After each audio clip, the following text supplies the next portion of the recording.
Halo, Assalamualaikum teman-teman semua. Selamat datang kembali di channel pembelajaran ini. Kita teruskan pembahasan kita ini materi pekan kedua ya, masuknya di segitiga kedua juga. Setelah di bagian pertama kita membahas tentang Business Environment and Strategy Analysis. Kita sekarang ke segitiga yang kedua, yaitu Accounting Analysis atau analisis akuntansi. Jadi nanti kita akan belajar buat apa sih kita melakukan ya analisis akuntansi. Terus kalau disebutkan tuh salah satu alasan dasarnya atau alasan utamanya adalah untuk menghilangkan yang namanya distorsi, accounting distortion, distorsi akuntansi, biar laporan keuangan itu merefleksikan bisnis operasional dari perusahaan yang sebenarnya gitu katanya, reflect economic reality. Nah, sumber dari accounting distortion itu sendiri juga nanti kita pelajari, termasuk juga nanti di accounting analysis ini kita akan belajar langkah-langkahnya ya, steps to do accounting analysis.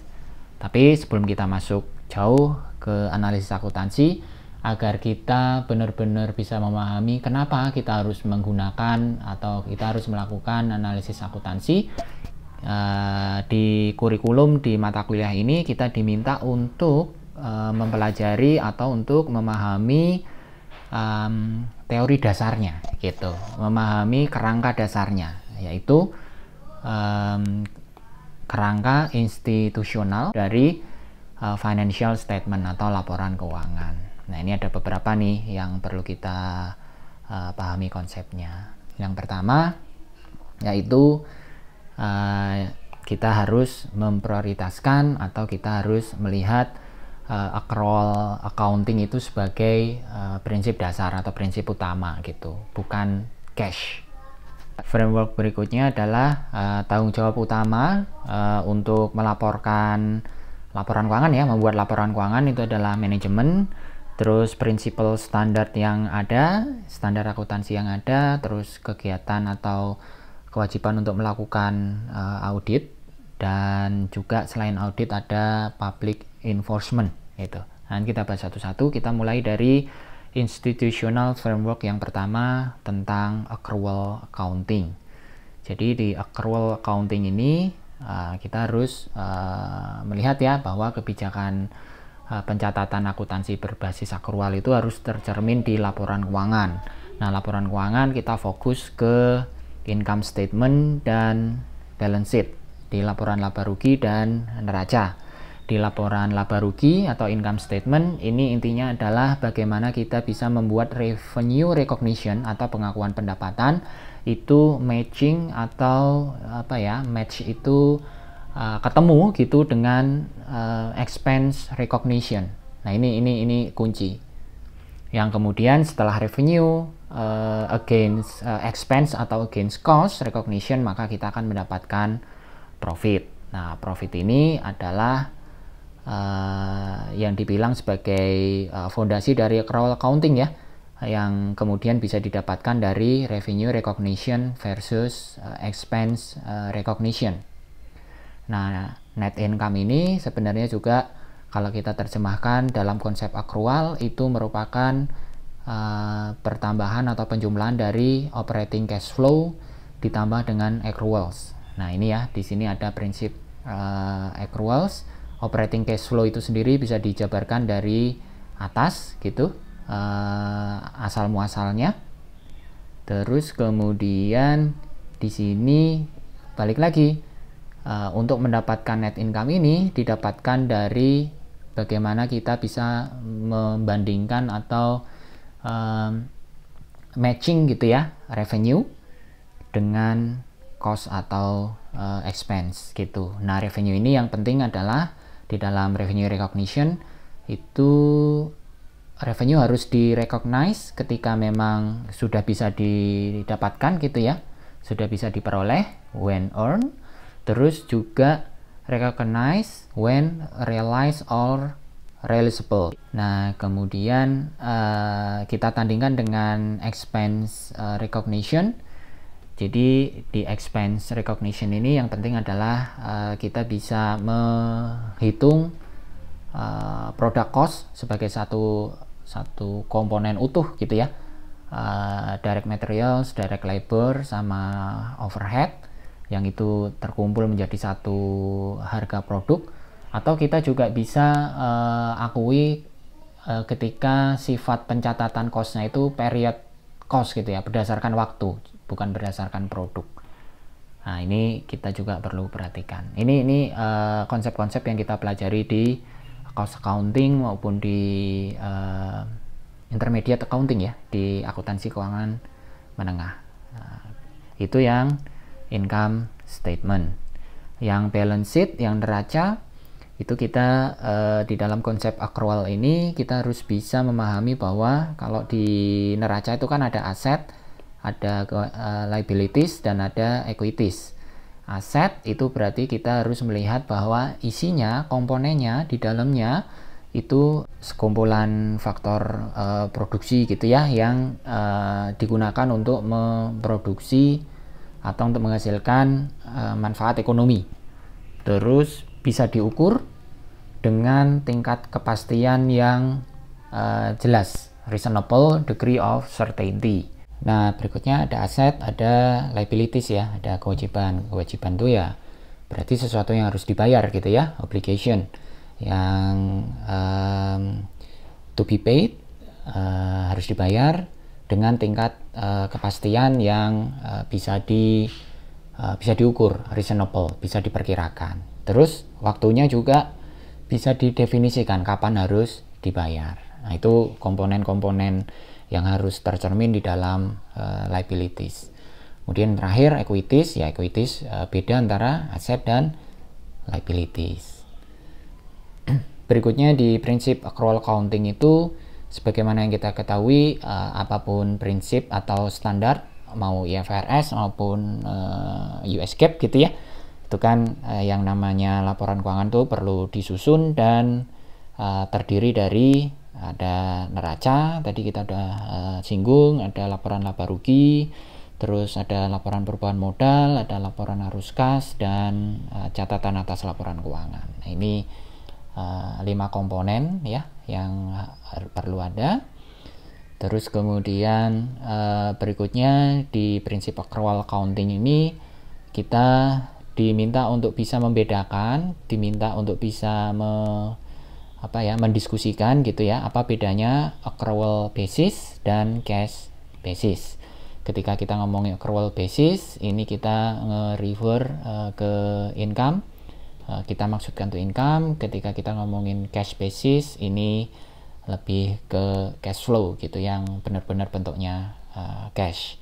Nah, ketika kita membandingkan dua ini, sekali lagi di dalam konsep analisis laporan keuangan, accrual itu lebih superior daripada cash basis. Kenapa begitu? Karena prinsip-prinsip akuntansi yang berbasis accrual itu lebih relevan untuk mengukur atau memperkirakan gitu kemampuan perusahaan untuk cash generating ya, untuk menghasilkan cash di masa depan, termasuk hari ini dan masa depan ya, present and future itu seperti apa gitu. Jadi tidak hanya melihat yang hari ini gitu, tetapi kemampuan perusahaan di masa depan untuk bisa mengenerate cash sehingga dia akan mendapatkan return itu seperti apa. Maka kita di sini kemudian perlu tahu juga bahwa dengan basis accrual itu, tadi kita sudah singgung revenue recognition dan expense recognition ya. Ketika mereka di matching, ketika mereka ditandingkan, itu akan menghasilkan income number yang dia bisa digunakan dalam mengevaluasi financial performance dari satu perusahaan, kinerja keuangan dari perusahaan. Terus kemudian dari sisi neracanya, ketika menggunakan prinsip accrual accounting, neraca yang dihasilkan itu lebih akurat. Akuratnya di sisi mana? Dia bisa merefleksikan financial condition-nya, kondisi keuangan dari perusahaan, atau level of resources-nya, tingkat dari sumber daya yang available, yang ada gitu, untuk menghasilkan economic benefit itu tadi, untuk mengenerate future cash flow. Nah, itu dipandangnya begitu. Nah, dengan revenue recognition versus expense recognition tadi ya, yang menghasilkan accrual income, itu kita juga sebagai analis bisa melihat bahwa accrual income itu merefleksikan future cash flow consequences. Maksudnya begini, misalnya sales yang dihasilkan 10 miliar itu kemudian dibiayai dengan expense, berarti ya recognition-nya misalnya 9 miliar, yang 9 miliar ini kebanyakan diperoleh dari debt gitu. Nah, berarti kan kita bisa tahu future cash flow consequences-nya bahwa untuk menghasilkan sales 10 miliar itu dibutuhkan pembiayaan gitu sebesar 9 miliar tadi, yang ternyata 9 miliar ini kebanyakan diperoleh dari debt, yang debt itu kan ada konsekuensi untuk membayar interest atau prinsipalnya di masa depan. Jadi menggambarkan future cash flow consequences. Terus bagaimana kemudian biar terus relevan, terus akurat datanya, maka matching revenue against expense atau cost itu harus dilakukan over time nih gitu. Jadi akan selalu overtime itu berarti terus menerus gitu ya, berkesinambungan. Jadi nanti kita akan mendapatkan accrual income yang akurat, yang merefleksikan financial performance, terus kemudian menggambarkan juga future cash flow consequences. Nah, itu kenapa accrual itu lebih superior. Nah, berikutnya ini ada mitos dan myth and truth-nya ya, mitos dan yang benar seperti apa. Nah, ini nanti bisa dibaca. Nah, saya ambil contohnya aja, misalnya mitos itu dibilang yang kedua ini, all cash flows are value relevant. Jadi cash flow itu dibilang mitosnya adalah relevan untuk menghitung value dari bisnis. Nah, padahal yang benar adalah beberapa relevan memang. Karena kan kalau cash flow itu beneran cash gitu ya, beneran duit yang menggambarkan value kan gitu. Memang some relevan, tapi some others itu enggak juga. Contohnya apa? Misalnya cash yang diperoleh dari penagihan piutang, dari account receivable collection. Itu kan account receivable-nya kan udah muncul tuh kalau di accrual reporting ya. Jadi kalau cash-nya bisa ditagih ya, itu sebenarnya pencatatan akuntansi saja gitu, tidak menambah, tidak ada value added bagi bisnis. Jadi sudah dicatat. Nah, itu contoh bahwa tidak semua cash flow itu value relevan. Contoh lagi misalnya apa ya?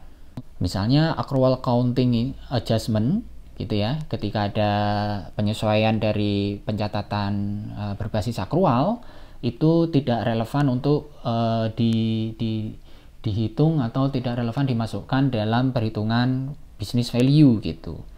Mungkin kalau kita ngomongin tentang basis accrual, mungkin sebagian itu kan sifatnya itu kosmetik gitu ya, untuk mempercantik laporan keuangan gitu. Tapi beberapa juga relevan loh untuk dimasukkan di dalam perhitungan value dari bisnis. Misalnya apa? Misalnya sales on credit. Sales on credit itu kan ya penjualan dengan kredit, uangnya belum dapat karena juga kredit gitu, ada tempo, ada jeda waktu gitu. Tapi ketika kita melakukan penjualan itu kan berarti ada financial performance ya, ada kinerja keuangan yang kita lakukan gitu. Jadi itu akan memberikan value dong ke bisnis perusahaan gitu.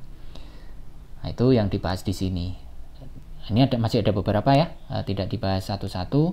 Kemudian truth-nya juga begitu tuh, ada yang benar. Misalnya accrual accounting is more relevant than cash flow. Nah, ini udah kita bahas di depan tadi ya, bahwa dengan menggunakan accrual accounting ini kita bisa mengukur financial condition yang sebenarnya dan kinerja keuangan. Jadi valuasinya akan lebih valid.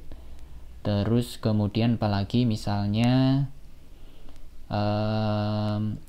accrual accounting number subject to accounting distortion. Jadi kalau berbasis accrual gitu ya, itu kan berarti revenue itu bisa diakui when earned atau when realized. Berarti when earned aja bisa diakui gitu. Itu kan berarti mungkin ada distorsi akuntansi yang muncul, ada bias akuntansi yang muncul. Nah itu benar tuh. Misalnya revenue recognition juga ya. Kok revenue recognition lagi? Misalnya expense recognition itu kan kita sudah mengakui biaya-biaya yang sebenarnya belum kita nikmati misalnya oleh perusahaan maksudnya. Nah itu kan bisa saja muncul bias di sana, dan bias ini memang benar, distorsi ini memang benar. Makanya kemudian di dalam accounting analysis, bias distorsi ini yang kemudian diminimalkan, dianalisis, dan kemudian dilakukan adjustment, penyesuaian, sehingga prinsip accrual accounting dengan distortion itu efeknya bisa minim ke pelaporan keuangan. Nah itu arti penting atau basis accrual versus cash. Berikutnya institutional framework kedua itu yang bertanggung jawab terhadap laporan keuangan itu tidak lain tidak bukan kan manajemen sendiri ya, BOD, Board of Directors. Nah di sini juga muncul satu isu ya, satu hal yang kemudian kita harus cermati dalam rangka menganalisis laporan keuangan. Jadi yang bertanggung jawab itu adalah manajemen atau BOD. Kenapa begitu? Ya yang paling tahu, has superior knowledge tentang bisnis perusahaan kan mereka. Konsultan penyusun laporan keuangan kan tahu dari BOD, dari manajemen gitu ya, apalagi auditor gitu, atau siapapun lah, regulator juga yang tidak tahu detail gitu. Yang tahu detail bagaimana perusahaan itu berjalan, beroperasi, menghasilkan atau berkinerja secara keuangan itu ya si manajemen. Maka mereka yang bertanggung jawab untuk menyusun laporan keuangan. Nah namun demikian manajemen ini punya insentif, punya benefit, punya interest gitu ya. Itu yang tergambar di prinsipal agency teori ya, di agency cost principle yang ada di manajemen keuangan ya, di mana di agency cost teori ini atau prinsipal ini si BOD manajemen tuh bisa punya interest sendiri karena merasa bahwa mereka yang bekerja keras, tetapi kalau perusahaan untung besar kan yang paling banyak mendapatkan return atau keuntungan kan stakeholder, bukan mereka. Maka mereka akan menggunakan strategi-strategi tertentu agar mereka itu benefitnya juga besar gitu. Nah ini secara agregat, secara komprehensif, secara melihatnya secara luas kan akan merugikan sebenarnya bagi stakeholder gitu. Nah insentif-insentif inilah yang kemudian membuat manajemen untuk berusaha membuat laporan keuangan itu sesuai dengan ini mereka gitu, sesuai dengan kepentingan mereka. Nah bisa jadi kemudian ada adjustment di sana sini, ada distorsi, ada bias di sana sini yang dibuat oleh manajemen agar laporan keuangan itu sesuai dengan interestnya. Misalnya karena ada kontrak gitu ya. Kalau BOD itu kan misalnya ada kontrak sales harus naik setiap tahun misalnya 5% atau 3% atau sekian persen gitu katakan. Itu kan harus dipenuhi. Nah itu bisa saja dilakukan dengan itu tadi distorsi atau pemilihan asumsi standar akuntansi yang mendukung pencapaian interest tadi. Bisa juga tentang reputasi ya, biar reputasinya nggak jelek, karena biasanya kan BOD itu pindah dari satu perusahaan ke perusahaan lain. Maka dia cenderung misalnya punya interest untuk membuat laporan keuangan itu cantik gitu. Nah itu dari situ bisa jadi ada distorsi. Walaupun demikian kita tahu sih bahwa ada proses mitigasinya gitu, ada proses atau ada tahapan untuk memverifikasi itu. Kalau TBK itu kan ada ini ya, ada kewajiban untuk lapor tuh, kewajiban untuk diaudit, lapor ke bursa efek atau ke regulator, ke OJK gitu ya. Terus ada keharusan untuk dilakukan audit karena TBK setiap setahun sekali, itu juga ada. Di internal perusahaan juga ada internal audit ya, yang di setting untuk memitigasi supaya BOD atau manajemen komite audit yang menjembatani antara stakeholder yang diwakili oleh komisaris dengan BOD atau manajemen ini bisa bekerja sama sehingga membuat perusahaan ini efektif dan efisien. Nah, sebenarnya memang ada monitoring mechanism itu ini yang ditulis di sini. Ada audit, ada corporate governance, ada litigation ya. Kalau audit ya berarti auditor, kalau corporate governance itu ada komisaris, ada komite audit. Kalau litigasi, proses litigasi ini mungkin ada pengawasan secara tidak langsung dari serikat pekerja, atau kalau dari eksternal itu ketika mengajukan kredit ada overview dari lenders gitu. Nah, ini juga dilakukan. Tetapi tetap dalam hal ini kita sebagai analis perlu memang berhati-hati gitu. Walaupun ada monitoring mechanism seperti ini, accounting analisis kita harus lakukan untuk meminimalkan distorsi akuntansi yang mungkin timbul yang dibuat oleh BOD manajemen, baik itu karena ada interest tertentu yang disengaja maupun yang tidak disengaja. Terus kemudian berikutnya ya prinsipal standar ya. Prinsipal standar ini intinya adalah memang ada tuh standar yang harus diikuti, entah IFRS atau US GAAP gitu ya. Tetapi perlu kita pahami bersama bahwa standar akuntansi itu ada di tengah-tengah. Dia tidak bisa diatur terlalu rigid, terlalu ketat gitu, karena kalau terlalu ketat maka menjadi sulit diterapkan gitu, menjadi disfungsi istilahnya. Tapi kalau dia itu diterapkan terlalu longgar gitu, maka kemudian juga unsur pembuatan atau unsur untuk membuat standar yang uniform itu jadi nggak terpenuhi gitu. Nah, itu memang kemudian dibuat jalan tengah, titik temu gitu. Nah, titik temu inilah yang kemudian menimbulkan potensi untuk ada bias akuntansi atau distorsi akuntansi. Nah, ini kemudian berikutnya ada audit. Audit ini kita bahas sebagai salah satu monitoring mechanism, dan ada public enforcement yang dari itu tadi ya, dari regulator, ada OJK, atau kalau kompetisi yang sehat itu ada Komisi Pengawas Persaingan Usaha atau KPPU. Nah, ini institutional framework yang kita perlu pahami sebagai dasar, sebagai background, sebagai latar belakang kenapa kita harus melakukan accounting analysis atau analisis akuntansi. Demikian, kita lanjutkan ke video kedua di materi pekan kedua ini. Terima kasih.